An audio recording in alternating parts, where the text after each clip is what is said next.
Internationally سرو کیا یا یہاں پاکستان میں بھی, تو مطلب کس لیول پہ اس وقت ہم انجینئرز ہمارے پاس؟ دیکھیں پاکستان کے جو انجینئرس ہیں ان کی مختلف ایریاز ہیں جس میں ریکگنیشن ہے. سب سے بڑا ایریا جو پاکستان میں انجینئرس کی ریکگنیشن کا ہے وہ ہے strategic areas.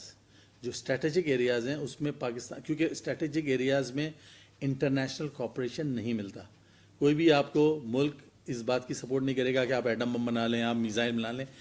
These all technologies have been developed indigenously, اور Pakistan is one of the biggest importer of ammunition to far east gulf. ابھی ہم اپنے جو ہے وہ JF-7 اور یہ سب جہاز باہر بیچ رہے ہیں. تو دس از آل انجینئرنگ اینڈ ٹیکنالوجی. یہ اس میں ہم اس ایریا میں بہت آگے ہیں. دوسرا ہم IT بیس میں بہت آگے ہیں. IT میں اگر آپ ابھی تھوڑی دیر پہلے ایک صاحب آئے ہوئے تھے جیز کے کنٹری چیف واٹ ایور, تو ان سے یہی بات ہو رہی تھی کہ ہمارا جو فٹ پرنٹ US کی سلیکان ویلی میں پاکستانی IT اسپیشلسٹ کا ہے وہ بڑا اپریشیبل ہے. Million and billions of dollars وہ جو ہیں کی کمپنیز انہوں نے بنائی ہیں اور بیچی ہیں. اسی طریقے سے اگر آپ پاکستان کے اندر دیکھیں تو پاکستان کے اندر بھی جو آٹو موبائل انڈسٹری ہے, آٹو موبائل انڈسٹری میں جو ڈیلینیشن پلانٹ ہے پروجیکٹ کے جی 50% جو ہے وہ باہر سے CKDs آئیں گی, 50% یہاں ہوگا.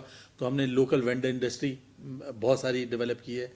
الیکٹریکل کے اندر, سولر کے اندر, اب آپ سولرائزیشن کے اوپر چلیں. اب پہلے کسی زمانے میں سیمنٹ اور شوگر پلانٹ باہر سے آتے تھے, اب 100% پاکستان میں سیمنٹ اور شوگر کے پلانٹس بنتے ہیں. اسی طرح اور دوسری انڈسٹری ہے تو بہت. اور اسی طریقے سے بلڈنگس میں آپ جو ہے نا بڑی سے بڑی high rise, even Pakistani engineers کا فٹ پرنٹ دنیا کے اندر ہے. جو شکاگو کے اندر جو ہے جو ایک سب سے بڑا ٹاور وہاں پہ ہے, اور جو انجینئرنگ کا ایک شاہکار ہے وہ بھی ایک پاکستانی انجینئر عفار خان نے بنایا. اگر کسی کا جدہ ایئرپورٹ پہ جانا ہوا تو جدہ ایئرپورٹ پہ آپ کو لگتا ہے کہ ٹینٹس لگے ہوئے ہیں. They are not tents, they are concrete سے ٹینٹس بنائے ہوئے ہیں. وہ بھی ایک پاکستانی انجینئر عفار خان ہے. اسی طریقے سے سافٹ ویئر میں جو ہے وہ بہت بڑے بڑے نام ہیں جنہوں نے US میں بھی کام کیا, پاکستان میں بھی کام کیا.